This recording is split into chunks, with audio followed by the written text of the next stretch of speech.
This Arkansas-Florida game. CD, this was really interesting to me because as soon as we walked into studio, you said, I got a bad feeling about this. I talked about it Friday. Why was it? Well, I mean, it was a tough spot for Florida coming off, the loss to Georgia.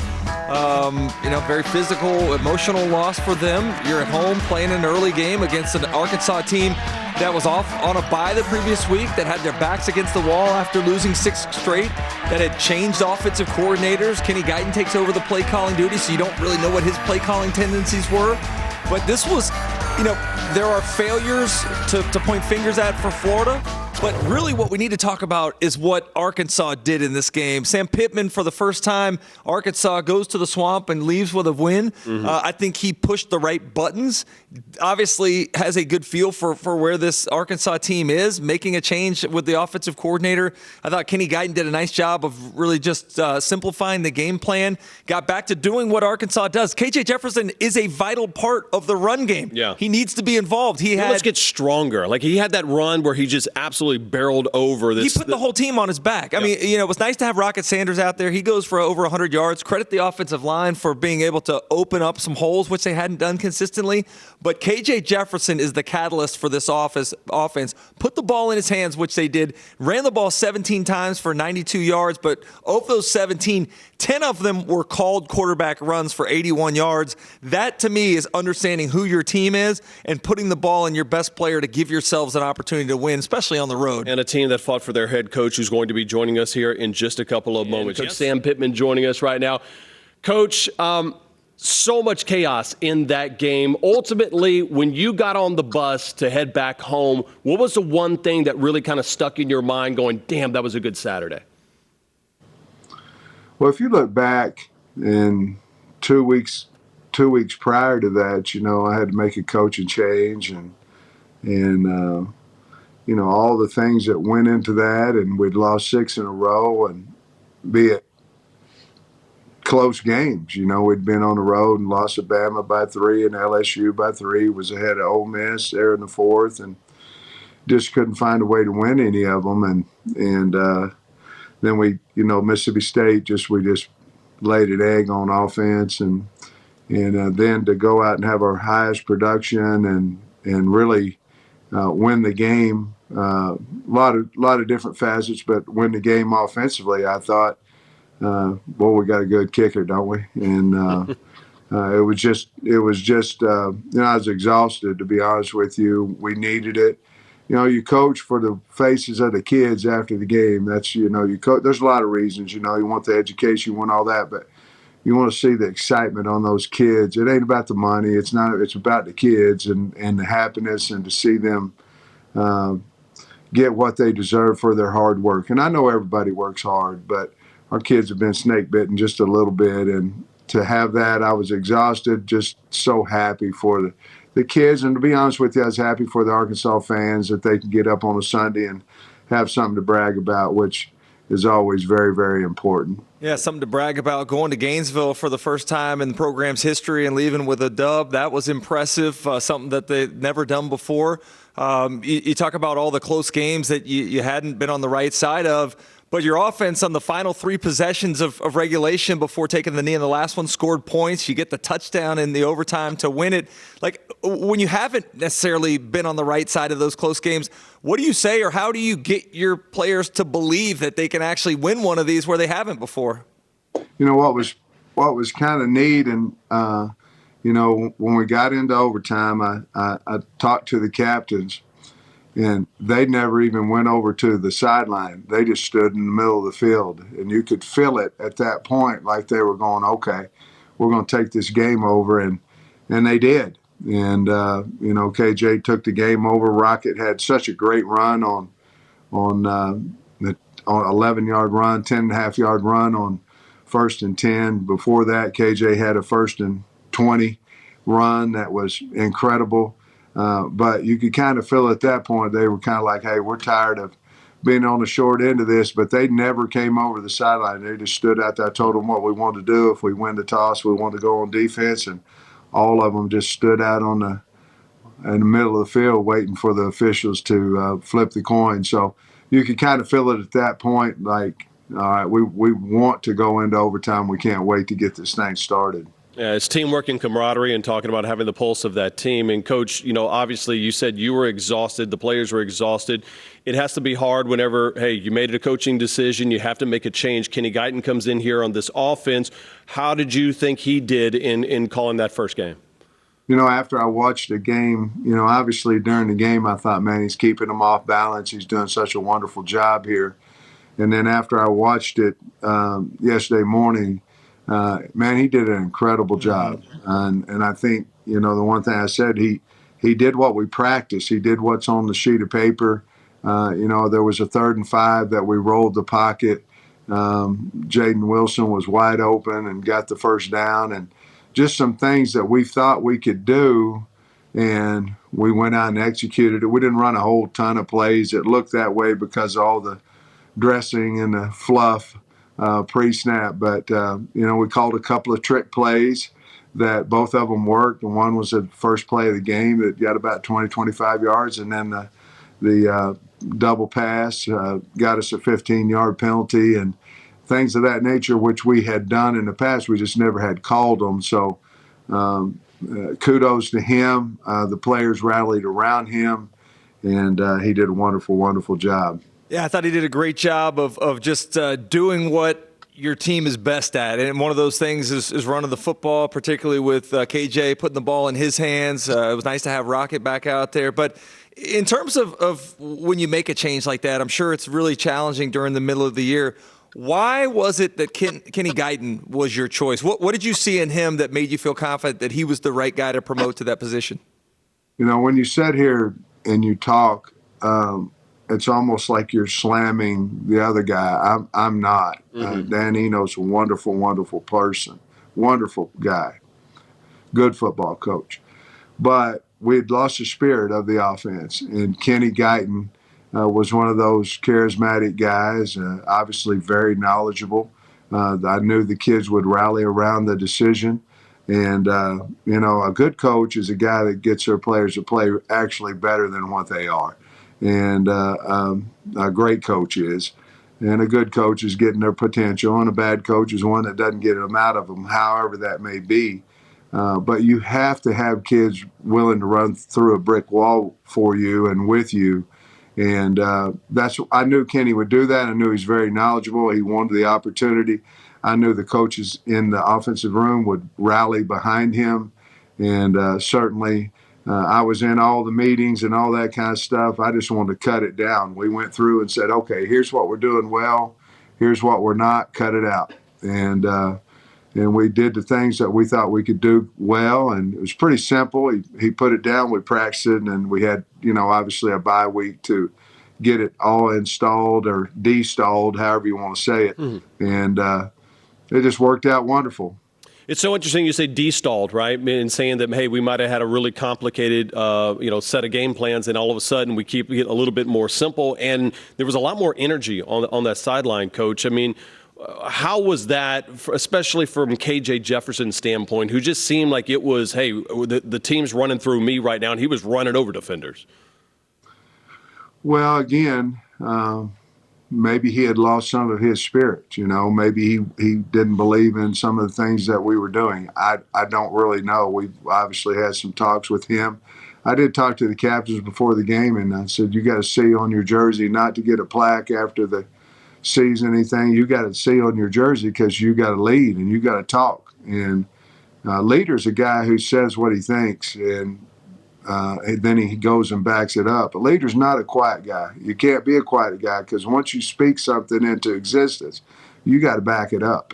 And I wanted some communication. I wanted us to be intimidating when we went out on the field. And it's hard to do when you lose 6 in a row, but that's what we ask them to do. And you could see a ton of different energy from the entire team. Coach, we'd be remiss not to talk about the defense. I mean, Travis Williams' defense has been tremendous for the entirety of the season. You guys were really struggling last year against the pass, much improved there. The takeaways have been maybe what stood out to me the most. Let's talk about him and where that defense has come this year from maybe where they were last year. Well, again, a great deal of enthusiasm that he's brought. I think Deke Adams has done a wonderful job of recruiting to the D line. We played a 3-man line last year because we just didn't have enough guys. And Coach Odom did a wonderful job with the defense, but we were able to hire Marcus Woodson and Darren Wilson, and those guys have done a tremendous job with the secondary, and the guys are playing well. You see Jalen Braxton right there on a strip fumble, touchdown, freshman guy. So some guys, they just believe in those guys. They make them accountable, but they obviously have a lot of respect for the kids, and the kids have a lot of respect for them. And Travis Williams is a wonderful person, a wonderful coach, and just a great, great guy. Now you got an opportunity to take on Auburn and see if you can keep that momentum going. All right, the most important question I have here, Coach, is when is it too early to put out Christmas decorations? Like I'm starting to see it. Like Chris Doring had the coffee this morning, and it was like in a holiday mug. Like, what's the day that the Pittman holiday, Christmas stuff comes out of the closet? Day after Thanksgiving, but right answer. No, I don't. I'm not. I got to win a game and do some stuff. I'm not really the leading guy on Christmas decorations, but at the Pittman household, it's the day after Thanksgiving. You got a Christmas coordinator? Is that what you're saying? Like you're going to go in? Yeah, named Jamie Pittman, and she. Let me tell you this. Have you ever hung lights on your house? Man, is that expensive? I mean, hell, I'd just rather just put it around a little tree out front, and it's all good, But yeah, she's a good coordinator and does a lot of it. Coach, be careful about that. Gene Chizik, when he was with us, told us a famous story when he was over at Auburn. Says, you know what, I'll just outsource that. And the guy comes back and the bill ended up being like $6,000. And he's like, whoa. Like, I don't need that many lights. So just be careful about that. We already have lights on our house, so just turn them on. Hey, Coach, real quick, what does Saturday night look for you? I know you had to travel back home, but what does Saturday night when you play the early game look like after a big win in the Swamp? Well, on the bus from the airport, when we landed here, I called over to Tim Z's Pizza. I got a large, all kinds of meat, every kind of meat they make on it. And we stopped by on the way home, and then I got home, had a couple of old cold beers, and turned on LSU in Alabama. And man, what a wonderful, we gained an hour. It was a lot of fun. Answered a lot of texts and from wonderful people. And a lot of fun. Boy, you'd like to have them every Saturday. Just unfortunately, sometimes you can't. But yeah, a lot of fun. What'd you make of that LSU-Alabama game and watching that one? I want to put Sam Pittman, the analyst, here. Great game. Excuse me. Sorry. That's all right. Great game. Went kind of like what, maybe I thought it would early. Yeah. And Daniels gets hurt. And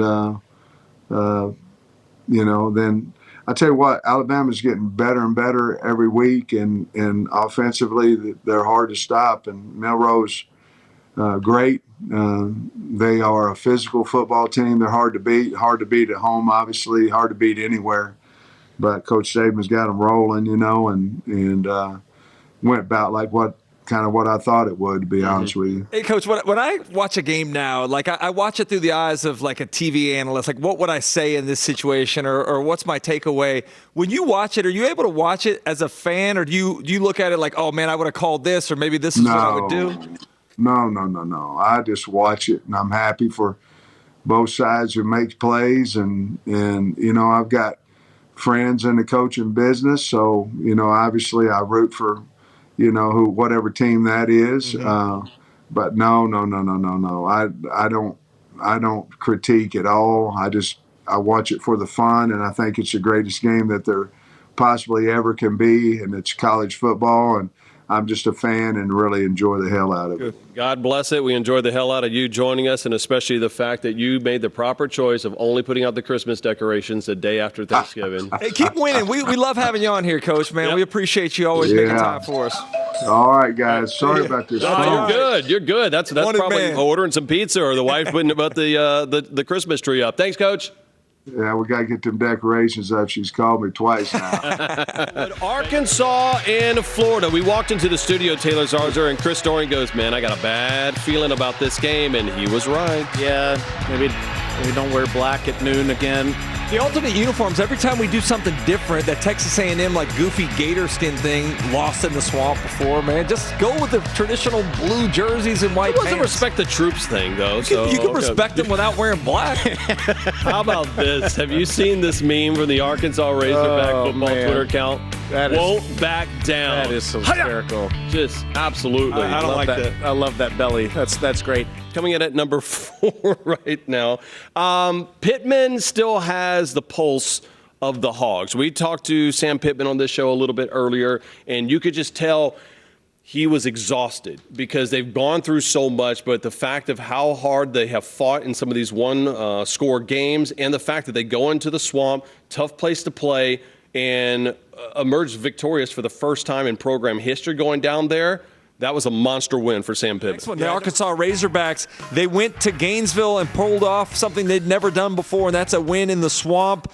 This coming off of 6 straight losses. They fire their offensive coordinator, and we'll reiterate what we said earlier. Sam Pittman certainly feels like he's still well connected with his team. They've played really hard through that 6-game losing streak. They find a way to win in a game that probably didn't seem like one that was one going their way, but they started fast, and they made some plays down the stretch, scoring on their final 3 possessions of regulation. Congratulations to the Razorbacks. And congratulations to the Auburn Tigers as well, too. Moving along on Victory Monday is another game that they got 400-plus yards. They needed to have it against the Vanderbilt team that is last in the SEC, but they're starting to gain a little bit of confidence. They're starting to realize what Peyton Thorne can and cannot do, and Jarquez Hunter still is one of the most electric players right here in the SEC. Big win for Hugh as they continue to roll. Hugh Freeze got a win in Nashville over the weekend. Next step, go to a bowl. That's what this season was about, according to the pundits. Coach Freeze on the verge of it. And Billy Napier.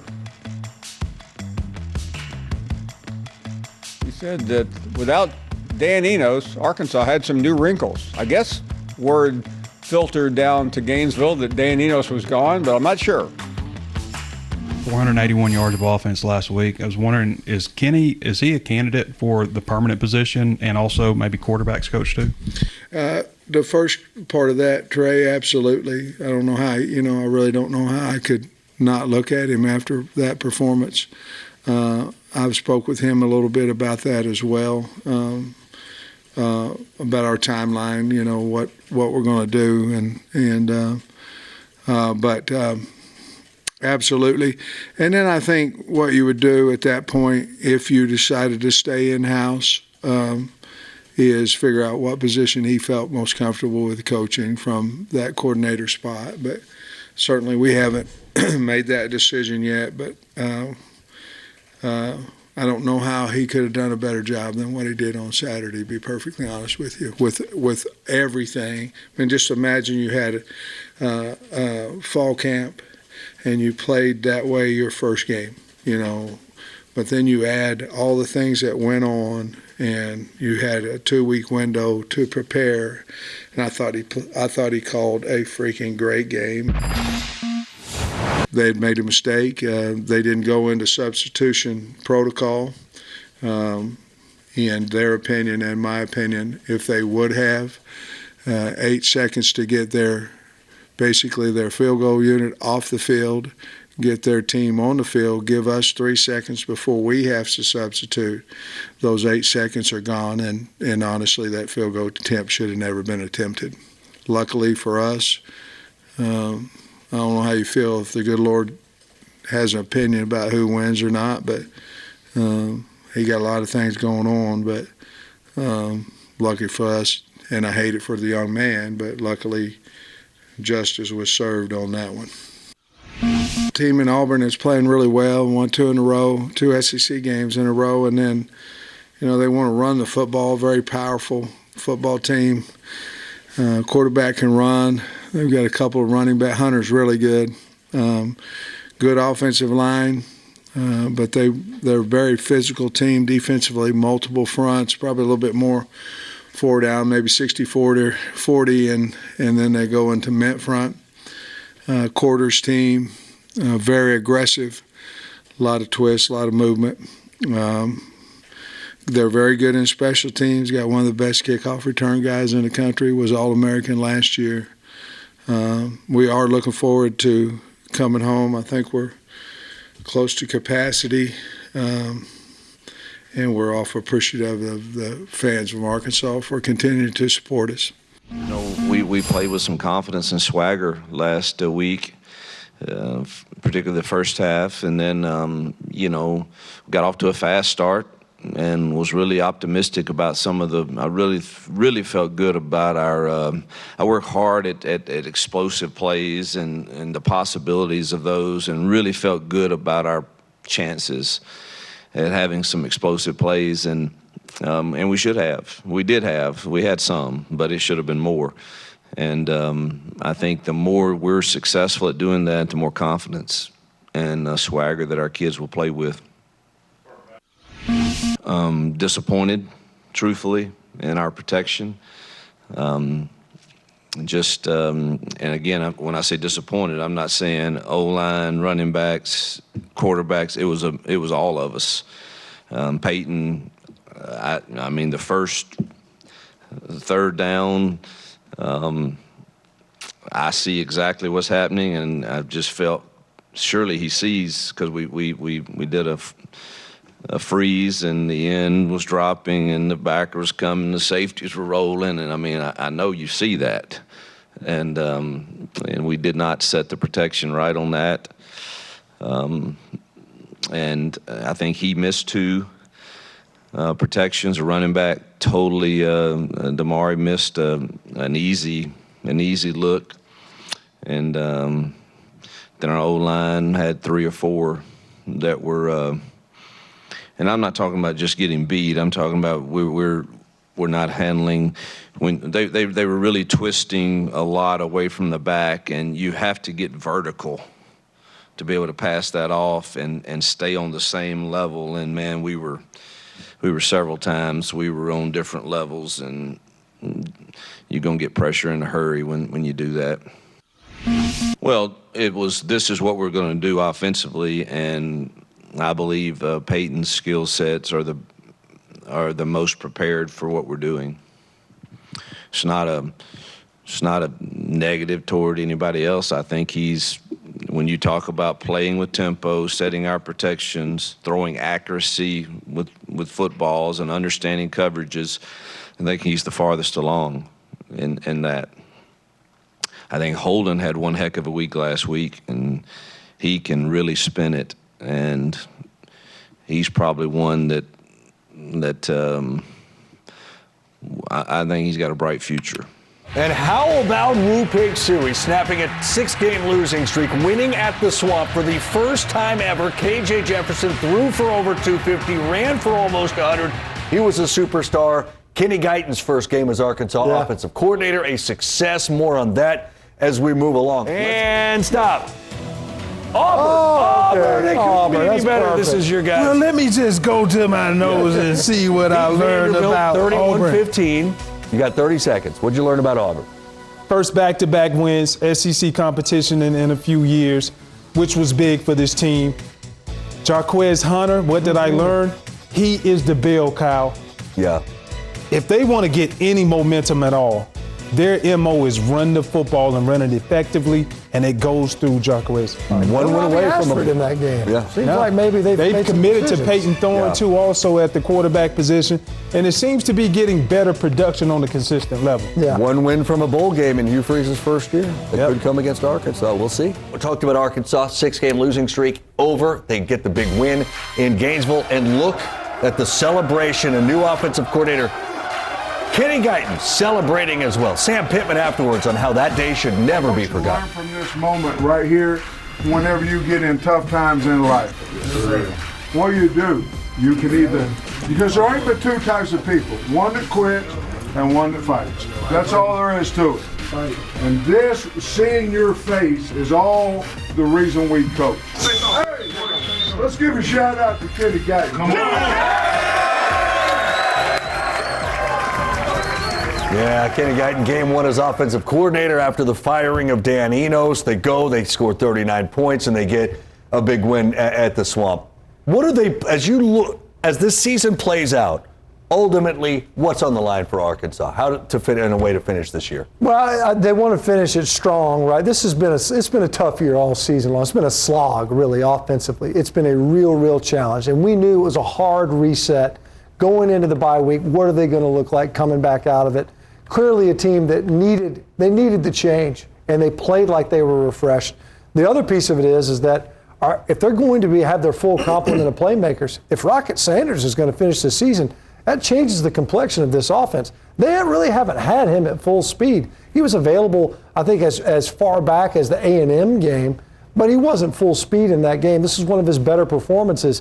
That changes, I think, the trajectory of how they can perform, at least on that side of the football, to complement what's been a relatively good performance defensively. Yeah, and it also allows them to not just have one guy, the focal piece of what they do consistently.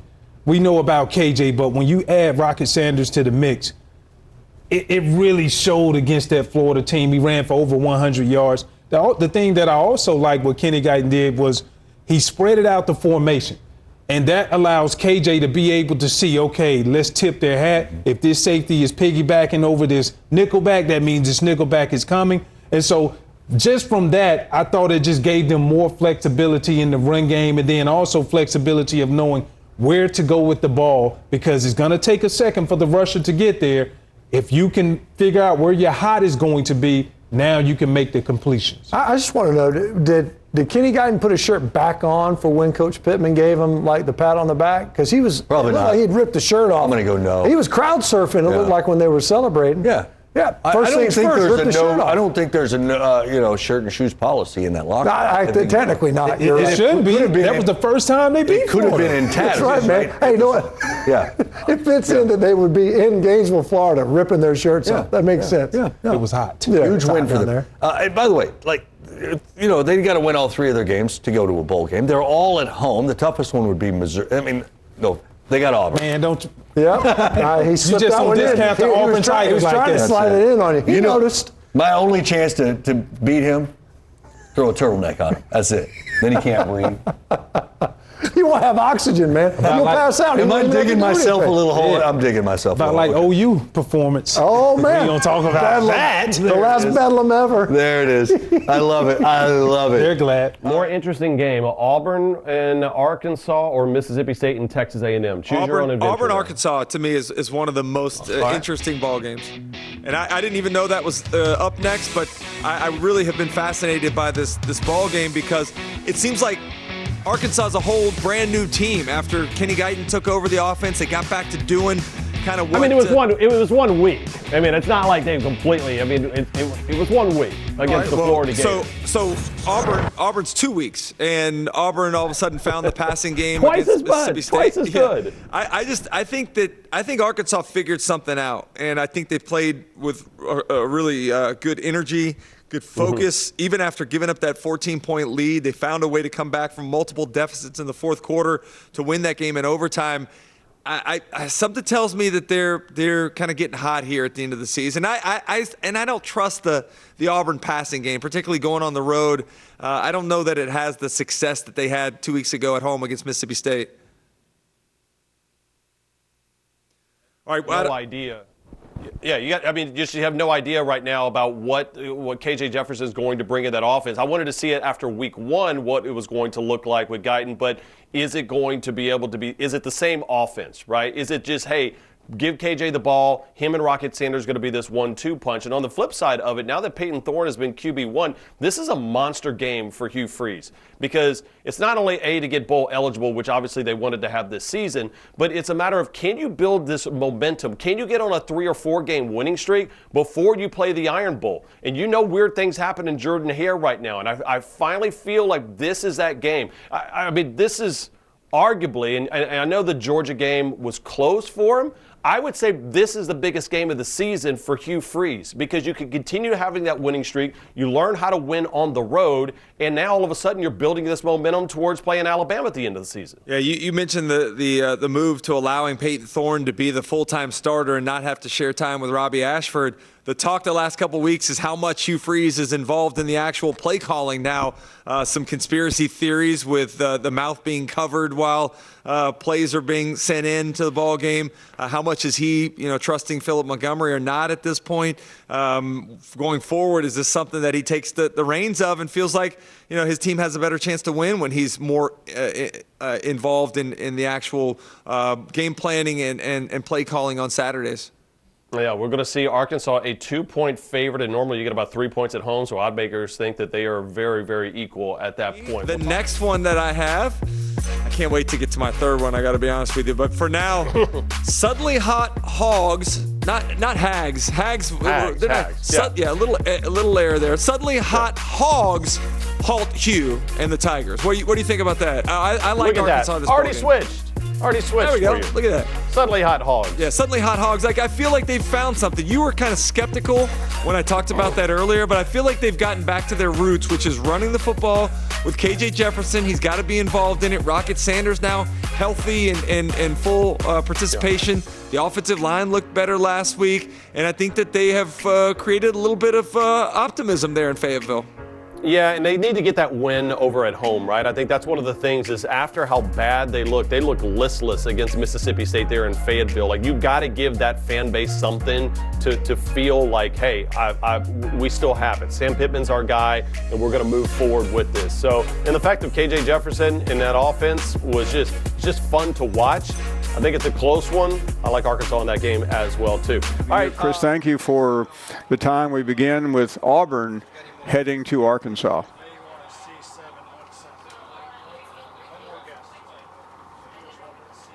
Florida in the swamp, you feel like maybe they figured some things out. I like the fact that they got back to the basics, what Arkansas has done well the last couple of years. That's run KJ Jefferson, that's getting a push up front for Rocket Sanders.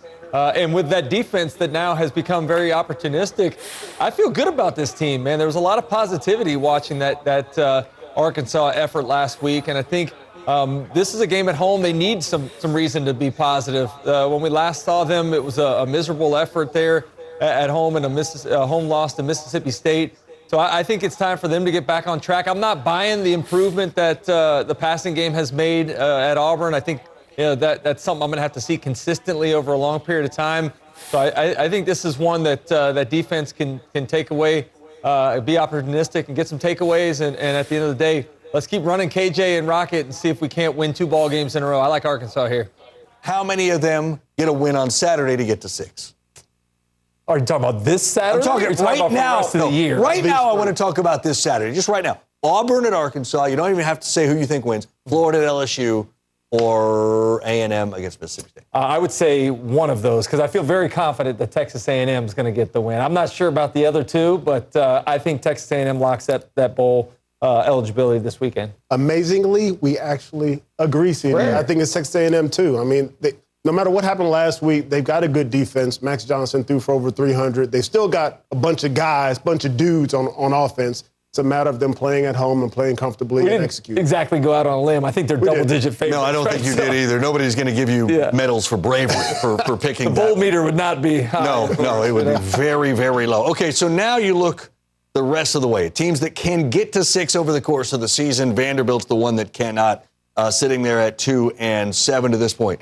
How many get bowl eligible before the season expires on them? See, I think a total in our conference of 10 teams get bowl eligible. Yeah, total, okay, 10? Yeah, I'm going with 10. And so here's the ones that I'm a little uncertain of, and I'm just kind of hedging because I think at least one of them will. I think it comes down between Florida, Arkansas. Those are the teams. Auburn's going to get bowl eligible for sure. I have no doubt about it. But I think Florida, Arkansas, and South Carolina are the ones that I'm a little uncertain of. 7 of the 14 already bowl eligible. Yeah, we differ a bit. I'm at 9 total. Who are you out on? Is there anybody that you know you're out on? I'm out on South Carolina winning the last 3, even though I think they're going to win maybe 1 or 2 of those. And they're all at home, for the record. Yeah. Exactly, they're all at home. I'm out on Arkansas getting there. I do think Auburn. They also have to win all three. They got to win all three. But theirs are a little more manageable, I think. Yeah, but I think the teams that have to win all three, that's a tall task. Florida, to me, actually, when you look at Florida in totality this last part of the season, they've had 5 straight games. They've already lost 2 of them. If you were to ask me if I thought Florida would lose 5 straight games, I would say no. But when I look at their opponents, when I look at LSU, I look at Missouri, and I look at Florida State individually, I say I wouldn't pick them to win those games. I'm going on record right now. Florida gets to bowl eligibility, and it comes against Florida State, knocking them out of the college football playoff. Would that be unbelievable? We would all be Gator fans. You said something. You said that before. Yeah, that's going to happen. You've been plotting on that one. Here's the deal. I hope you're right. Which is sad for me to say because that means they lose at LSU and they lose at Missouri next week. But you talk about desperation at home in a fitting setting. I think that would be one that would be pretty sweet. And this last one, the Battle of Ravine. The schools are across the street from each other. Washita Baptist and Henderson State. Visitors walk to the game. You know that in 1999 that a Henderson State GA was caught filming practice of Washita State as if ripped from today's headlines. Right. Can you imagine? I didn't know that happened. Such chicanery. At Arkansas, what can a win do for somebody? Well, look no further than Arkansas last week. Hats off to Sam Pittman, making probably the best coaching decision of the year so far by removing the offensive coordinator. And look, great matchup today. Well, Auburn has now found an offense with Peyton Thorne. Addition by subtraction, right? There it is. Coming off their first ever victory at the Swamp against Florida, Arkansas returns home to host Auburn. And offensive coordinator Kenny Guyton tells me his message this week to KJ Jefferson and company is to play with the same level of enthusiasm and also to hold each other accountable against a Tigers team that's coming off back-to-back SEC wins and with a win on Saturday would become bowl eligible.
when you do this and play good defense as well as special teams, you've got a chance for great things. And here we go. We got a ball game, folks.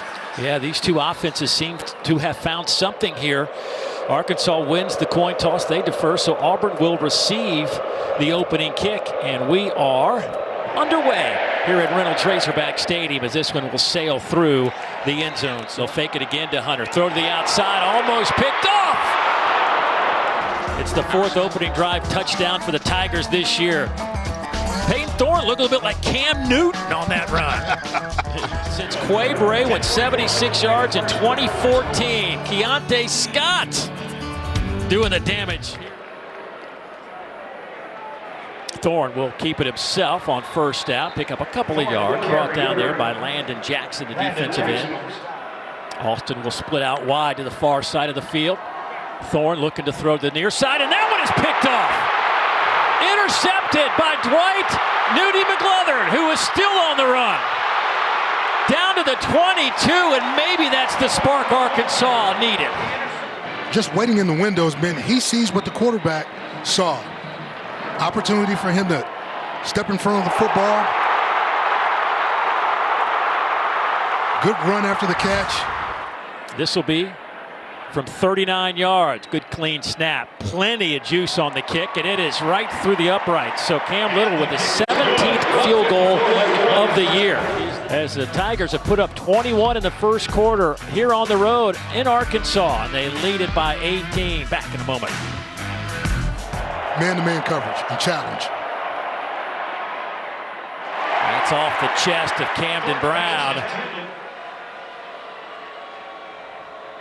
Auburn playing zone. KJ Jefferson takes it himself, needs to get to the 25, and they'll spot him at the 24 and 250 pounds. They'll run behind Dominic, give it to KJ Jefferson, who moves the pile out over the 30-yard line. Just some power football by the Hogs. In the game at running back now. Shotgun formation. KJ Jefferson takes it himself, cuts it back over the 35, and now he's picking up some steam, dragging some defenders with him to the 38-yard line. This is exactly what Arkansas needs.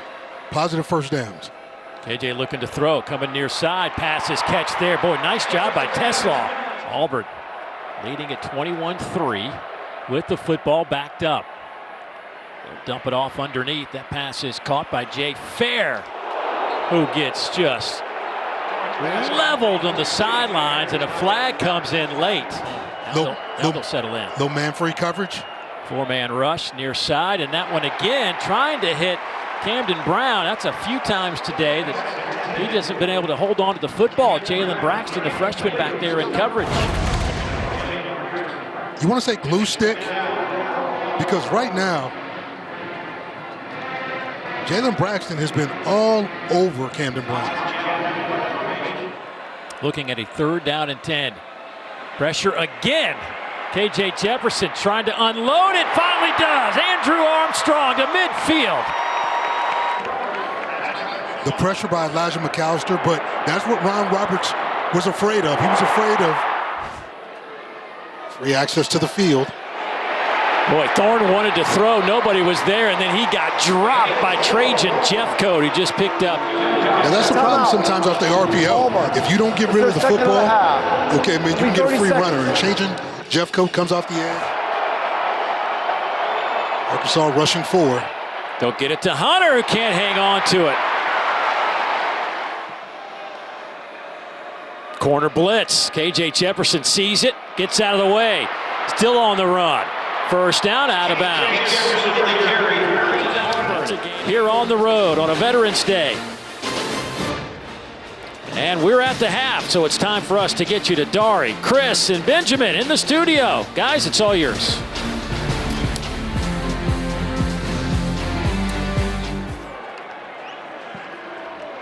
Hunter again, met at the line of scrimmage and dropped right there. And the corners on the edges are setting edges. Pass caught here by Teslaw.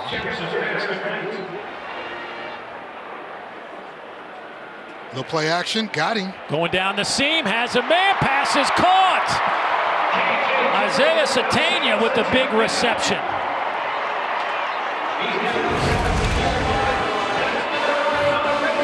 you look at it, man, Keontae Scott covering, but a great pitch and catch. Heads up play defensively by Auburn to create the turnover. Yeah, Puckett on the peanut punch, and then Wooden. Fairweather with the touchdown reception, and Auburn just in cruise control.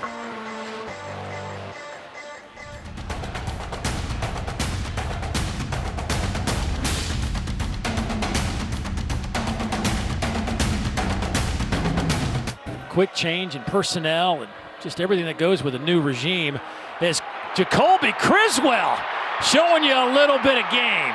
He's chased down inside the 15. Big run from Jacoby and saw a little bit of that speed.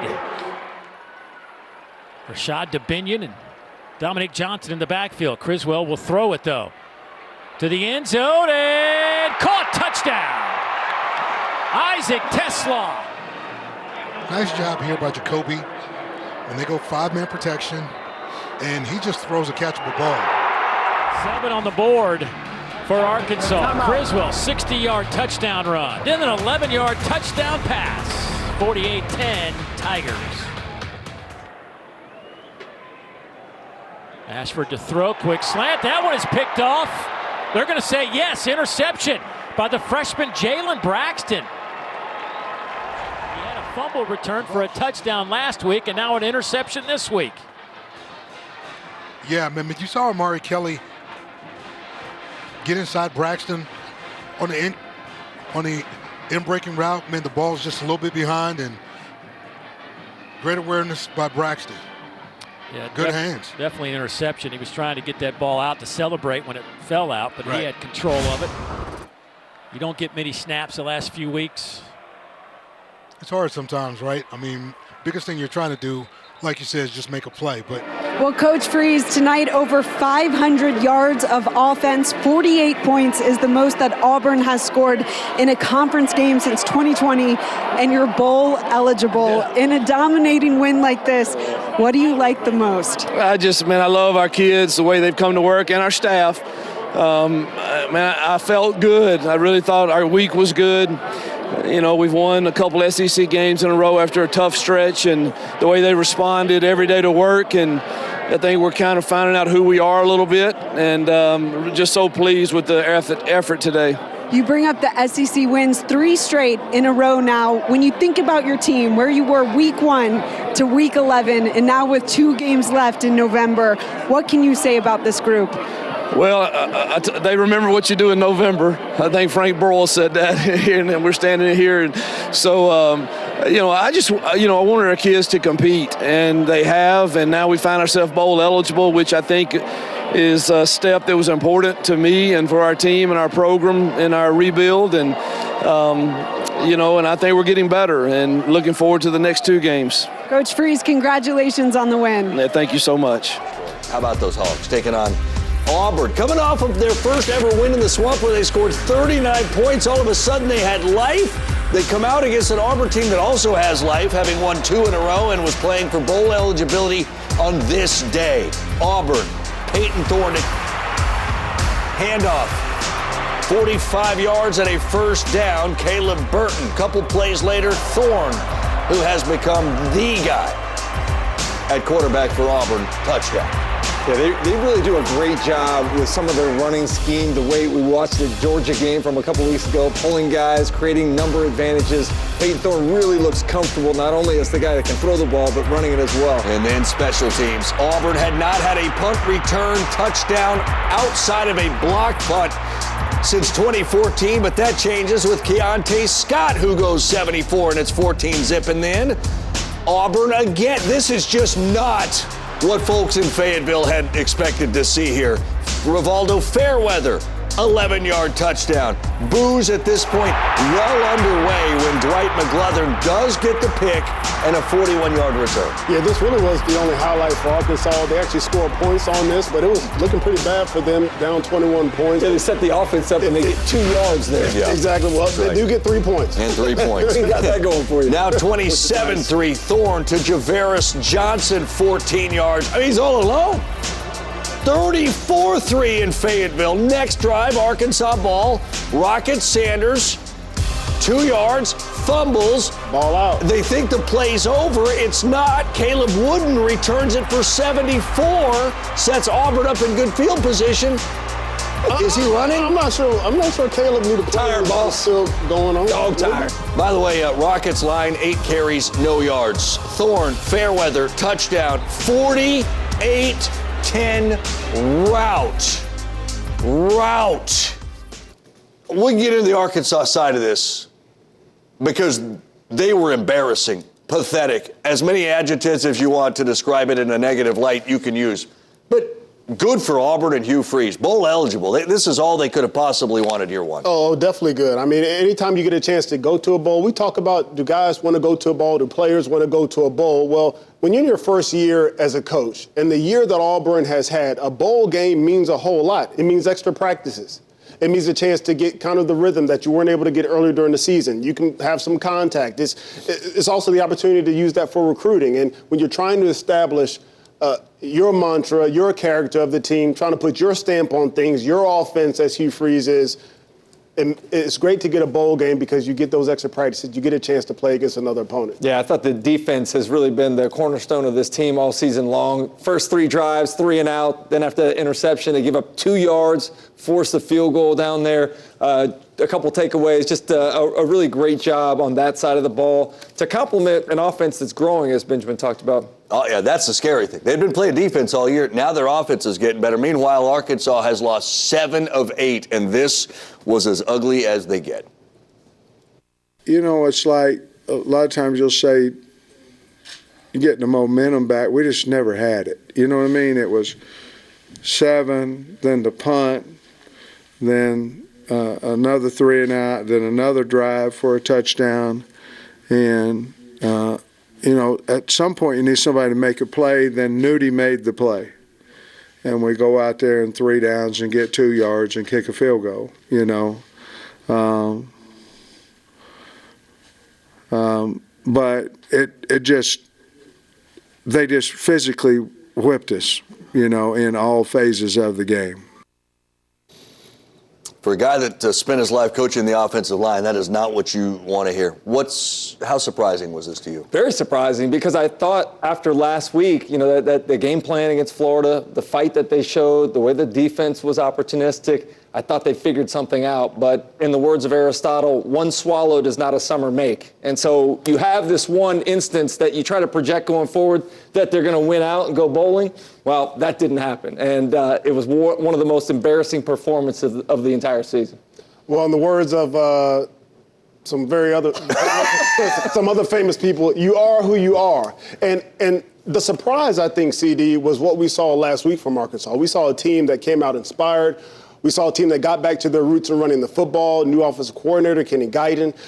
There was some excitement there, but now they're kind of showing the same things that they've struggled with all year. Inability to run the football, not being able to convert on 3rd down. They go 1 for 12. Turnovers, all those sorts of things that have plagued this team. Poor O-line play, something we've talked about as well. And you see how KJ Jefferson, a talented football player, is getting sacked over and over and over again more than anybody else in the league. That's disappointing. And look, we love Sam Pittman, love what he's done with this football team. It's just been a really tough year for them, especially offensively, not having the weaponry, really not even having not being cohesive. The core of what you need. Not being cohesive as an offense and kind of sputtering. Losses can be forgivable. Not like this. Yeah. And not like the home game before this against Mississippi State. That was the problem. Those were embarrassing. We thought the trend was trending upwards, but it reverted more to that effort that we saw a listless game where the fan base was completely apathetic. Yeah. And the stadium was empty and the boos were loud. Not good news there in Fayetteville.